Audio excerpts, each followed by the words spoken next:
The new terror warning in the United States that we reported earlier raises new concerns for more than 100 terror investigators working out of Chicago's West Side FBI headquarters. Our chief correspondent Jay Levine joins us with an original report on Chicago being a terror target. I'm sure this is very disconcerting news for a lot of people to hear. Well, there's a lot of concern, Rob and Kate, and an admission that Chicago could not only be the target of an attack, but also a target for terrorist recruiters. In the history of terrorism, Chicago has always been a target. As proof, Holly pointed to the terrorist publication Inspire's repeated references to Chicago, the recent tweet that ISIS was already here, explosive-packed printers shipped to Chicago addresses, and the deadly terrorist attack in Mumbai planned by Chicagoan David Headley. Are you telling me there are ISIS sympathizers here now that you're watching? Yeah, there are individuals here that are not only ISIS, but some of these other terrorist groups. Like Khorasan, whose bases we hit last night. Their plans, and those revealed in Australia last week, could be signs that the ISIS terror campaign is spreading. Just goes to show that this is not just something that happens elsewhere.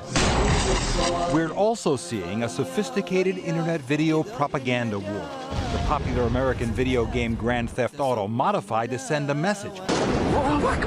You can see them now digging their own graves in the And what appears to be an American in their new video, Flames of War. We're not against Americans for just being American. We are against evil. They also use social media to recruit. If you guys only knew how much fun we have over here, this is the real Disneyland. When you look at these videos, do they surprise you? I think what should surprise us is their sophistication, but what the better question is how are we going to counter them and how are we going to react to them?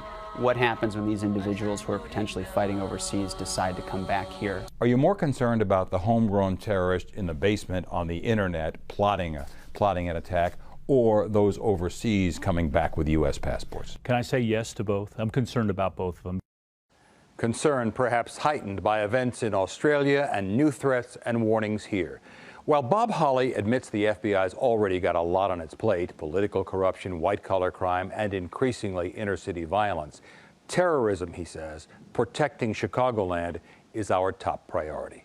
Rob and Kate. You know, it's a little bit difficult. You know, up until maybe a month or two ago, they weren't really on the general public's radar at all. And here they are, well-financed, with those slick videos, recruiting people, doing that sort of thing. It's a little bit scary. New ones popping up all the time. Did any of us ever hear of Khorasan before last night? Right. They've got to be wary, and that's why you got 100 people working on it, and they have been working on it for years. Okay. Thank you, Jay. Thank you.